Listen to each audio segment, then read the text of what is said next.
अब यहाँ तक था कंपनी रूल। अब now starting the crown rule, क्योंकि एक बहुत ही हिस्टोरिकल इवेंट 1857 में, जो कि रिवॉल्ट ऑफ 1857 है, जिसको हम सिपॉय म्यूटिनी भी कहते हैं, सिपॉय म्यूटिनी।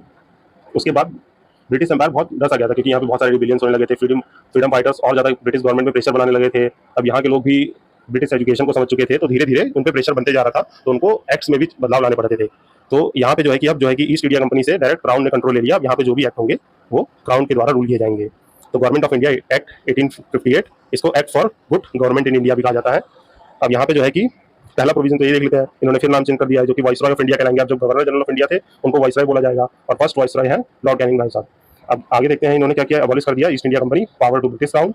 यहाँ पे डुअल गवर्नमेंट एंड हो चुका था, जो हमारा board of control and court of director था, अब उसको अबॉलिश कर दिया गया है। इसने जो है कि एक नया ऑफिस बना दिया, एस्टैब्लिश कर दिया एक नया ऑफिस, जो कि secretary of state for India कहा जाएगा, जो कि बैठेगा इंग्लैंड में, जो कि ब्रिटिश कैबिनेट मेंबर का, ब्रिटिश पार्लियामेंट में जो कैबिनेट मिनिस्टर्स होते होंगे वो ब्रिटिश कैबिनेट मेंबर रहेगा, जो कि अकाउंटेबल होगा सिर्फ वहाँ के पार्लियामेंट में, है ना। And they created an advisory council of 15 member to assist the secretary chaired by him. मतलब ऑफिस भी उनका इंग्लैंड में है, बैठेंगे भी वो इंग्लैंड में, और उनके 15 मेंबर्स भी होंगे, पर वो असिस्ट करेंगे इंडिया को। तो आगे देखते हैं, नेक्स्ट जो है प्रोविजन है, corporate body form the secretary of the state in council capable of sewing and being should in India. मतलब किसी भी चीज को जो है कि वो इंडिया और इंग्लैंड में दोनों